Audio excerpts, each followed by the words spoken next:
Now, if I was a Chinese official, that I would be worried about because a lot of my leverage, diplomatic, strategic vis-a-vis Europe, Canada, Japan, you name it, comes from the fact that I've monopolized a lot of manufacturing capabilities, right? But if India emerges as a hub where the manufacturing takes off, then purchasing power increases, so it becomes a very attractive export market, the way China used to be until recently, perhaps even now. So all of that will significantly take away from China a lot of its power, right? In a recent article, you argued that, contrary to popular opinion and in spite of Trump's 50% tariffs on India, the India China bilateral relationship has actually shown no signs of improvement and arguably has even deteriorated under what is apparently a calmer surface. Can you explain exactly how came to this apparently controversial conclusion? I think the way I came to this conclusion is that maybe it's a two-step process. The first is to examine the perceived signs of progress, which everyone takes for granted, and then infers a linear progression of improvement, right? Even the resumption of flights, visas, the pilgrimage, the border trade, even if that is fully restored, it's still not. That does not indicate that strategic ties are improving because those features were in place even in 2019 before Galwan. And no one was saying that because they exist, India-China relations are either good or improving, right? These are the bare minimum of exchange that two neighborly countries should have, could have. And it's good that we are going back there, perhaps, right? So a lot of the positivity is inferred from those things. It's just that I think that those are not big things. They do not indicate improvement in strategic ties. That's number one. Secondly, the economic story has clearly and been one of coercion and leverage over the last 1 year, starting from the tunnel boring machines that China had stopped Germany from exporting to India, then to the agricultural sector, fertilizers. Now there was some respite because perhaps because of the SEO and the some of the controls were loosened and India started receiving more of fertilizers. But recent reports again suggest that the same strict controls are coming back starting from October with potentially more direct consequences based on a crop rotation, right? And hence, to anyone else who's, let's say, not been reading the headlines, not been reading the big picture analysis, they will look at this and their first obvious common sense inference will be that its ties are worsening. And on the economic front, it could have been positive. For decades, there was this idea that India, China have complementarities, which they do. One needs investment, the other has surplus investment, infrastructure, surplus infrastructure, and all of that. But China's own perception of India as a potential strategic rival has somehow even hardened.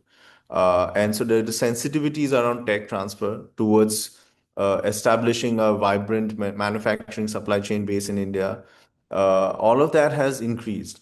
And in recent months, we've also heard about how China is worried about losing its low tech, low value added manufacturing. It wants to avoid repeating the mistakes of the West, right? Where it offshored even the low tech manufacturing to foreign countries. China now thinks that they need to retain that for strategic reasons in the future. And hence, all the rationale for economic cooperation are actually weakening and corroding, whereas all the rationale for economic coercion and leveraging have been increasing and are being increasingly used. So to me, that is an indication of ties worsening. But the same, and military is another story. I will not go into that now, but I'm just giving you two, three examples here. But the problem is that the more ties are decreasing at a substantive level, the more need there is for both countries to use politics and signaling and diplomacy to mitigate against that, to present a more conciliatory image of it, right? Because it's a very important relationship and maintenance of peace and tranquility is being prioritized all across. So the worse it gets, perhaps, the more reasons for leaders and governments to pretend as if that relations are being managed, we can work it out. Spoken a bit there about reshoring of manufacturing away from China to India, for example, with the Make India policy. First of all, do you see these efforts to make India an appealing hub for global value chains as something that's likely to be successful? And do you think that this offshoring of manufacturing away from China is something that is aggravating China at all? I'll start from the last one, which is has it aggravated China's concerns? I think it broadly has, and more specifically, especially in the electronic sector. The example of Apple within a few years being able to ship off 20% of its production from India, from one place in Chennai, is seen alarmingly, is seen as a potential foreshadowing of a future where India does emerge as a potential real-term rival to China. Now, if I was a Chinese official, that I would be worried about because a lot of my leverage, diplomatic, strategic vis-a-vis Europe, Canada, Japan, you name it, comes from the fact that I've monopolized a lot of manufacturing capabilities, right?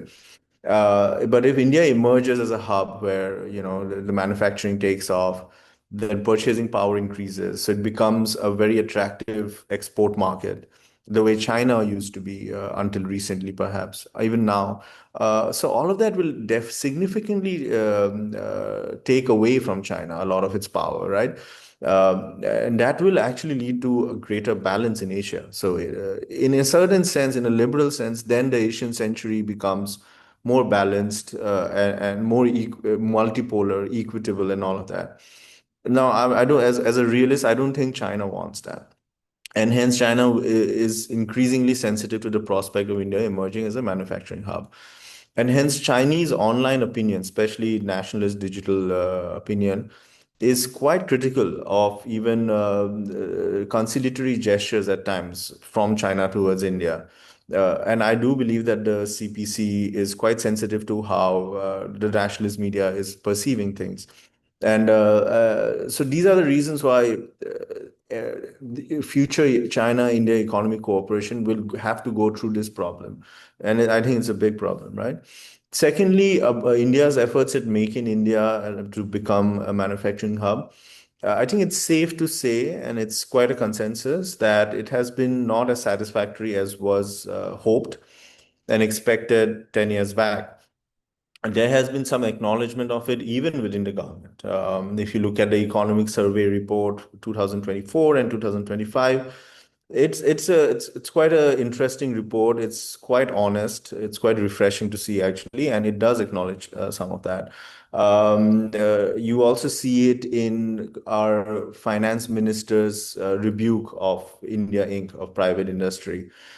India had implemented very generous tax cuts for private industry in 2018 and it's a whole range of subsidies of various but Indian industry investment within India has been declining quite dramatically over the last few years.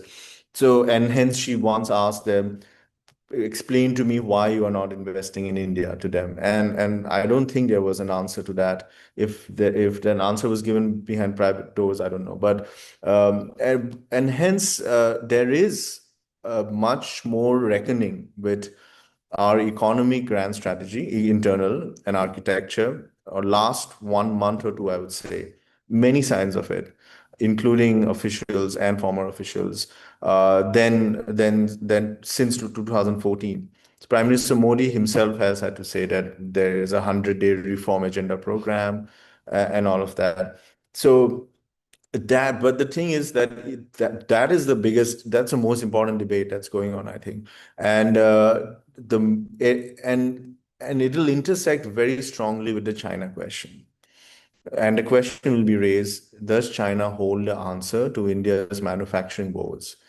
And there have been reports of many of our top conglomerates traveling to China, eager to have joint projects and joint ventures with Chinese companies because they are relying on imports of key tech and components, right?